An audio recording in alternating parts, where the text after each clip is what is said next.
Bonjour à tous, aujourd'hui une nouvelle vidéo, la ronde 1 du N4 saison 2023-2024, on joue en extérieur, on vient de faire environ 1h30 de route, et j'affronte Saint Kevin, 1317 feet, donc c'est avant la réforme, donc c'est à son vrai niveau, moi je devais être à environ 1400 elo, donc j'ai des pièces noires, c'est parti, aucune préparation pour cette partie, il m'envoie E4, je lui réponds carreau canne, j'attends de voir ce qu'il me joue, D4, D5, pour l'instant on prend le centre tous les deux, c'est très théorique, et ici il me joue une petite sous-ligne, alors d'habitude il y a plusieurs lignes comme E5 la variante d'avance, cavalier C3 ou cavalier D2 pour venir défendre le pion E4, prise en D5 qui est la variante d'échange. Ici il me décide de me jouer F3 la Fantasy Valuation avec mon bel accent anglais. Ici il vient défendre le pion E4 mais ça bloque la case de développement du cavalier et il y a des petits problèmes de temps en temps ici sur cette diagonale noire. Ici du coup, alors la variante que je joue habituellement il y a plusieurs variantes mais l'idée c'est du coup que le fou va pas trop pouvoir sortir. Si on le met en D7 il est inutile, en E6 il va bloquer le pion. En F5, bah, on peut pas, il y a le pion. En G4, on peut pas. Et en H3, on peut pas. Donc si le fou est un peu... ça va être compliqué de le mobiliser. Donc si l'idée, souvent, quand on vient défendre en fait le pion E4, il faut toujours manger dans la carocane. Par exemple, dans la variante cavalier C3, le meilleur coup ici, c'est de prendre E4 en fait. Pour libérer, vous voyez, une case de sortie pour le fou. Parce qu'ici, en fait, bah, vous voyez, le fou, il peut pas sortir en G4 parce qu'il y a la dame. Il peut pas sortir en F5. Donc s'il peut pas sortir sur une de ces deux cases, c'est un petit peu compliqué. En tout cas, ça, c'est la variante cavalier C3. Il m'a joué F3. Ici, du coup, je prends, il reprend. Et ici, je joue E5, un coup relativement bizarre. J'offre un pion. Volontairement, en fait, si ici, il prend, je viens échanger les dames. Donc, le roi est déroqué. En fait, ces pions, certes, j'ai donné un pion, mais en fait, ces pions vont être vachement faibles. C'est des pions isolés doublés. Et donc, je me dis qu'à long terme, je vais pouvoir, vous voyez, avec mes cavaliers, venir récupérer les pions. Ensuite, il aura un pion isolé. Et donc, j'ai une meilleure structure dans la finale. Donc, petit avantage, même si c'est toujours, je pense que les blancs peuvent tenir la nulle. Et ici, je joue cavalier F3 qui est le bon coup, parce qu'en même temps, j'ouvre la diagonale pour le fou. Alors, c'est pas très grave parce que sur fou B4, tu peux jouer C3, mais je joue surtout la diagonale à ma dame. Et il y a encore les problèmes de dame H4. Admettons par exemple qu'il fait, je sais pas moi, non pardon, pion prend E5, du coup je l'offre pas vraiment le pion parce qu'il y a dame H4, justement. S'il fait G3, je fais dame prend E4, fourchette entre le roi et la tour. Et du coup, le roi est déroqué, par exemple en D2, dame prend E4, et là il y a un pion isolé, trop de faiblesse, le roi est très mal placé. Ici, c'est vraiment avantage noir, donc en fait, c'est pas, il peut pas prendre le pion E5 autant pour moi. Ici, je joue cavalier F3, donc il vient empêcher cette idée de dame H4, je prends en D4. Alors ici, normalement, il faut jouer quelque chose comme C3 pour essayer en fait de gambiter le pion. Mais on a un pion isolé. On a un avantage développement, certes. Donc ici, s'il reprend du cavalier, j'ai toujours les idées de dame H4. S'il reprend de la dame, j'échange les dames et j'ai une meilleure finale avec le pion isolé. Donc ici, en fait, l'idée, c'est plutôt de gambiter le pion et de jouer justement sur des diagonales ouvertes pour les fous et un avantage développement. Parce que du coup, moi, j'ai poussé le 5 et pris. Lui, il a développé son cavalier. Il manque son fou, petit roc, et ça va taper par exemple sur le pion F7. Ici, le problème, c'est qu'il fait une erreur. Il fait dame prend des cartes. Donc écoutez, moi, je suis très content. Hein. Je viens échanger les dames et il a le petit pion faible. Alors c'est peut-être pas gagnant, mais en tout cas je suis très heureux de jouer cette position quand on a un adversaire un petit peu moins classé, je vais pouvoir le torturer. Ici je réfléchis pas mal de temps, vu que c'était la première ronde, je me mets dans ma bulle, je joue fou D6, juste tranquillement, je voulais pas que le fou vienne en F4 pour contrôler cette belle diagonale. Sinon je voyais pas trop en E7, je trouvais qu'elle gênait un peu le cavalier. Et j'ai aussi contrôlé la case de 5. En C5, je peux me prendre des cavaliers B3 qui viennent attaquer le fou, ça m'intéresse pas trop. Il joue fou C4, il se développe. Cavalier E7, roc, roc. Donc ici, il attaque deux fois le pion S7, donc je roc aussi. Donc il a toujours la faiblesse, je m'assure qu'il n'avance pas sa faiblesse. Ici, je joue cavalier F5, il veut proposer l'échange des cavaliers. Alors si je fais fou prend ou n'importe quelle prise en F5, il va reprendre du pion. Et la position est égale, hein, parce il s'est enlevé cette faiblesse. Donc ici, je décide de jouer fou C5 échec. Donc il fait, alors il aurait pu jouer fou E3, mais j'échange encore plus de pièces, il y a toujours cette faiblesse. Il joue roi H1, je fais cavalier D7. Ici, si je développe mon fou E6, je me crée à mon tour une faiblesse. Si je développe mon fou D7, ça sert à rien, donc je préfère d'abord développer mon cavalier pour qu'il vienne en E5 potentiellement. Donc ici, je m'attendais à un coup comme fou F4 par exemple pour empêcher le cavalier E5. Il me joue B3 pour mettre le fou en B2, mais du coup, je viens en E5, j'attaque le fou. Ici, je m'attendais à fou E2. Ici, non, il me joue cavalier D2, vient défendre le fou. Parce qu'on ne pouvait pas se permettre de prendre, par exemple, s'il fait un coup genre fou B2 justement, on ne peut pas se permettre de doubler les pions comme ça. Les pions sont beaucoup trop faibles. J'ai juste placé mon fou en E6 et il y aura trop de faiblesse. La faiblesse en E4 et en C4, trop de faiblesse sur case blanche. C'est clairement avantage noir. Alors, faut peut-être juste défendre G7 avec F6 par exemple au début, mais dans l'idée, c'est vraiment on peut pas se permettre de donner le fou et de doubler les pions. En plus, il y a la paire de fou pour les noirs, clairement avantage noir dans cette position. Il me joue cavalier des deux. Ici, je me dis bon, ok, pourquoi pas. Prochain coup, il va me jouer fou B2, il va me chasser mon cavalier. Donc ici, je viens prendre le fou. Alors certes, son cavalier s'active un peu, mais je me dis qu'après fou E6, ma position est vachement correcte. Je menace de prendre potentiellement le cavalier. Et là, j'aurais deux faiblesses structurellement pourries du côté des blancs. Ici, il décide de venir échanger une paire de cavaliers. Il joue cavalier au 3 pour éviter de se doubler les pions. Il vise une case très intéressante. Fou F6, ici, j'attaque la tour. Et ici, alors, je m'attendais à un coup plus actif, comme fou A3 par exemple, attaque ma tour. Et par exemple, si la tour bouge, je sais pas, en D8, admettons, bah juste tour D1, et ok, on a égalisé quoi, avec. Ok, certes, j'ai la paire de fou, mais pour l'instant, ça fait pas trop effet, même si j'ai un pion un peu faible. Ici, il m'a pas joué fou A3 qui me paraissait être le coup le plus actif, parce que par exemple, si je prends la tour, bah il mange. Et alors, je suis en train de regarder cette variante. Cette variante, est-ce qu'elle marchait ou pas? Je l'ai calculé, mais rapidement à l'aveugle, ça fait pas mal de temps. Donc, si, bon, si on remange le fou, il mange notre fou. Donc, si je suis en train de calculer, du coup, fou D4, attaque le cavalier. Mais ici, il me semble que, ouais, il y a pas. En fait, ouais, effectivement, il n'y a pas d'autres variantes. Par exemple, cavalier 5, là, on fait fou prend. Pion prend et roi prend. Donc c'est ça qui marchait pas et on avait une pièce de plus à la fin. Donc en fait non, cette variante x3 ne marchait pas, mais ça se regarde quand même un coup assez actif comme ça x3. Donc x3 c'est une erreur, mais on regarde quand même. Du coup je vous tourne bien le bon coup. Tour à D8, je me place, x3, tour 8. Donc là j'ai placé mes tours sur les colonnes, j'ai la paire de fous. J'ai vraiment un avantage, mes tours sont bien placés, mais j'ai la paire de fous et un pion faible. Trois atouts, je pense que ça suffira pour la victoire. Ici je joue cavalier F5.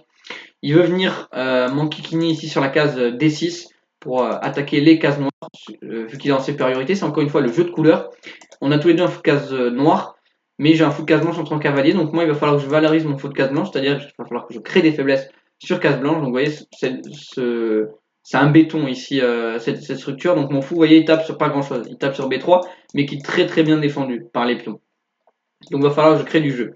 Ici, du coup, il veut venir justement sur la case D6 où il est en supériorité quantitative, donc c'est-à-dire qu'il a deux pièces contre une seule, deux pièces mineures contre une seule qui combat sur les cases noires. Et moi, par exemple, bah, j'ai une pièce contre un cavalier, parce que si le cavalier il est en E3, vous voyez ici, il contrôle des cases blanches, donc c'est-à-dire qu'il se bat sur les cases blanches.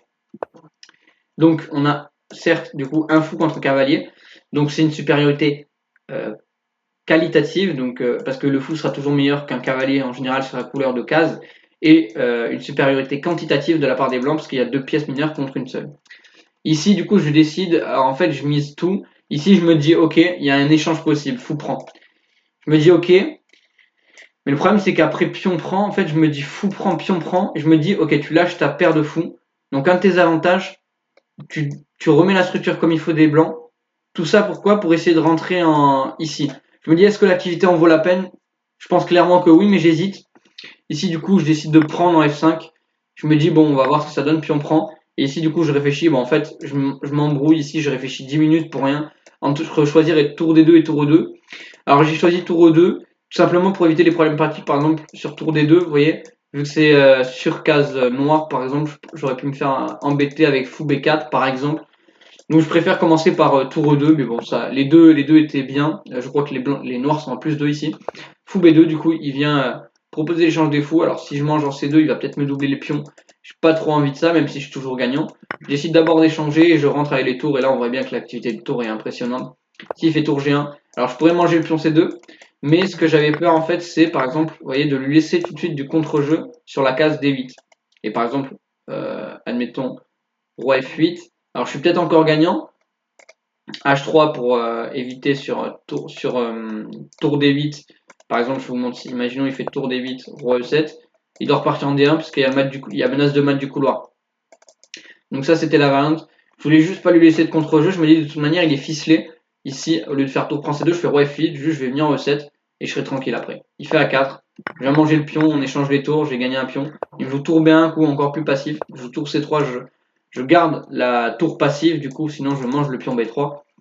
Roi G1, je centralise mon roi, roi F2, je centralise mon roi, j'attaque le pion. Il fait G4, ici il accroche, je fais H5. Et en fait ici, bah, du coup, il peut pas jouer H3 grâce à ma tour très active. Donc ici, c'est vraiment une idée de miner les pions. Donc là, du coup, il me prend, mais il a deux pions faibles. J'ai toujours un pion de plus, deux pions faibles, la tour plus active que celle-là. Une position clairement gagnante ici. Il me joue roi G2, je joue roi G5, je vais tranquillement manger le pion. Et cette finale est complètement gagnante. Ici, il décide de me tendre la main, donc une bonne partie, et on se retrouve tout de suite pour l'analyse. Et donc c'est parti pour l'analyse. E4, C6, carreau 4, D4, D5, F3, une variante, vous voyez, plus 0,3 égale. Prise en E4, c'est une variante possible. Il y a plein de variantes possibles. Ici, je prends, je joue E5, c'est la petite variante, cavalier F3. Puis on prend D4. C'est une imprécision ici, il faut mieux jouer fou G4 pour justement venir prendre et venir jouer dame H4. Alors sur fou G4, il faut réagir par C3. Et donc c'est pas si grave ici qu'on prenne en F3 parce que la dame prend F3 il me semble. Parce que si on fait G prend, ouais dame prend. Le problème c'est que là si on prend le pion, ok oui, ok en fait c'est dans toute l'idée je me suis dit si on prend le pion, bah là juste la dame arrive et y a rien. Mais en fait l'idée c'est vraiment de gambiter le pion, on gambite le pion, on s'en fiche du pion D4 parce que là il y a fou C4, il va attaquer ici, il joue dame H4 par exemple, G3, dame F6, et là il joue tour F1, on vient échanger les dames. Et en fait, il y a une menace sur ici. Et du coup, après prise, par exemple, cavalier F6, E5, cavalier D5, C prend D4. Il y a un très beau centre pour les blancs. Alors, longue variante, mauvaise variante. L'idée, c'est vraiment que les blancs, ici, ont du dynamisme. Alors, ça, c'est la variante de l'ordinateur. L'idée, après C3, c'est vraiment que les blancs ont assez de dynamisme, je pense, pour compenser ici le potentiel pion de moins, même si pour l'instant, ou en tout cas la déstructuration des pions, notamment E4. Du coup, je prends E4, c'est à retenir. Je savais pas qu'il fallait pas prendre, il fallait jouer fou G4. Du coup, il fait dame prend, mais c'est une erreur aussi ici. Il faut jouer fou C4 ou C3 également un coup possible. Fou C4 pour développer notre pièce et mettre de la pression ici. Jouer petit roc, et il y aura de la pression sur F7 avec la tour et le fou, notamment. Du coup, il fait dame prend, mais ici, du coup, voilà. C'est une erreur, c'est égal, comme je vous l'ai dit, mais je peux presser à long terme. Donc là, on se développe tous les deux. Il y a une menace sur F7 là part. Ici, alors ne jamais échanger. Alors pour l'instant, mon seul avantage, entre guillemets, voilà, c'est pour ça que c'est plus moins 0,5, c'est à cause de ce pion. Même si bon, le pion, il donne quand même, vous voyez, la case F5, donc ce qui est utilisé par mon adversaire, mais c'est quand même un petit avantage, vous voyez. Bon, vous voyez, ça passe de moins 0,5 à moins 0,1. Mais j'ai quand même un avantage en pratique. Je pars B3, je fais cavalier E5. Ici, il fallait plutôt faire cavalier prend F5. Pas facile à comprendre. L'idée, c'est que après pion prend, on peut jouer B5, attaquer le fou, fou D3, fou D4, avec l'idée d'enfermer la tour. C3, fou F6. Et en fait, le fou était vachement actif. Admettons fou B2, qui me paraît le coup être un coup le plus logique. Le cavalier s'active. Alors l'ordi proposait fou E3 pour essayer de se développer et de se venger sur le pion. Admettons par exemple tour D8. Admettons par exemple fou A6. Ici il y aurait peut-être cavalier D2. Parce que sur fou prend C3, on peut jouer tour C1. Bon, soit on donne le fou et les blancs ont la paire de fou et je pense qu'il y aura cette compense, il n'y aura plus de faiblesse. Et surtout on aura un fou très mauvais et un pion arriéré ici au niveau de l'aile dame. Donc ça c'est la variante avec fou E3. L'idée c'est vraiment que le fou est vraiment très actif comparé, comparé à la variante précédente. Mais c'est bizarre, certes on convertit notre avantage de structure de pion en activité des pièces. C'est très concret, je préfère plutôt garder personnellement le petit pion ici, je trouve qu'en pratique c'est meilleur. Cavalier F5, certes c'est une imprécision, il fallait jouer cavalier prend F5, mais c'est pas humain. Si cavalier D2, donc je viens prendre la paire de fou et installer mon fou magnifique. Si, il fallait plutôt juste tranquillement se développer avec fou E3 pour replacer notre cavalier. Mais ici il prend, du coup bah, ça me permet de replacer mon fou via cette magnifique diagonale. Ici je m'attendais du coup à cavalier E3, ce qui est joué. Je me disais fou B2 pour justement contester la diagonale, mais il y a le cavalier en prise ici avec une mauvaise structure de pion, cavalier E3, fou F6, tour B1. Ici, il fallait sacrifier the rook avec fou prend, G prend et fou B2, tellement la position n'était pas très bonne pour les blancs. Ici, la position continue par tour D8, veut s'infiltrer, tour F1, H5, roi G1, roi H7, tour prend F6, A5, on prend de l'espace, on essaie d'ouvrir les colonnes pour les tours A4, roi F3, A3. Et donc on vient pas ouvrir les colonnes, mais au final, alors c'était dans le but d'ouvrir les colonnes, mais là on vient fixer le fou et on va potentiellement essayer de rentrer. Pas si simple à convertir cette position, mais en pratique, sacrifier la tour comme ça, certes on double les pions et le fou est actif, mais quand même c'est compliqué à comprendre. Donc je comprends qu'il n'ait pas fait ça et qu'il ait fait tour B1, c'est plus logique. Donc comme on l'a vu dans la partie x3 n'est pas bon, tour B1 ici, du coup je me place tranquillement, j'ai un petit avantage. Vous voyez, et là cavalier F5, bon c'est l'erreur ici, il fallait jouer tour F1, tranquillement se placer pour tenter de défendre et ensuite pas commencer à attaquer, d'être trop ambitieux ici. Ce cavalier F5, si je prends, Alors je vous ai dit moins 2, non je suis à plus, enfin moins 3, je m'active.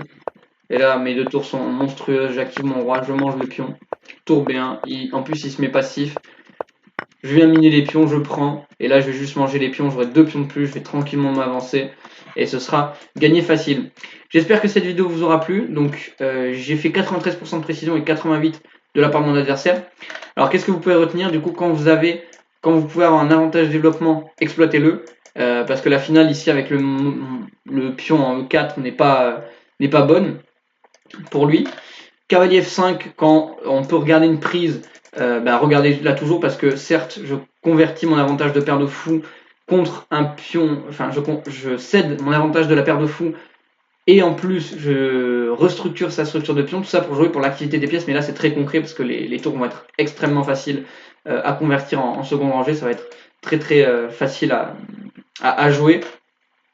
Et donc ici de les deux imprécisions, donc pion prend D4, à retenir dans cette variante fou G4 important, et cavalier E5, ici il fallait prendre F5 pour en fait convertir notre avantage, encore une fois, c'est toujours une idée de, vous voyez, conversion d'avantage, on vient convertir l'avantage qu'on avait sur le pion sur une activité des pièces, un manque de développement de la part des blancs. Donc c'est surtout pour exploiter le coup B3 justement, avec cette diagonale qui s'est ouverte. Qu'est-ce qu'on peut retenir chez lui? Donc les échanges inutiles, quand on a une faiblesse structurelle, tant que c'est pas forcé, ne le faites pas. C'est imprécis, mais moi je considère plus ça comme une erreur humaine. Tour B1, imprécision, bon, sacrifier une tour comme ça, c'est pas facile à comprendre. Et dernière imprécision, bon, B3 du coup, c'était l'idée. Mais donc encore une fois une idée de conversion d'avantage. Donc si je vous mets la fin de la partie. Et donc j'espère que cette vidéo vous aura plu. Je vous souhaite une bonne journée. Salut à tous. Ciao ciao.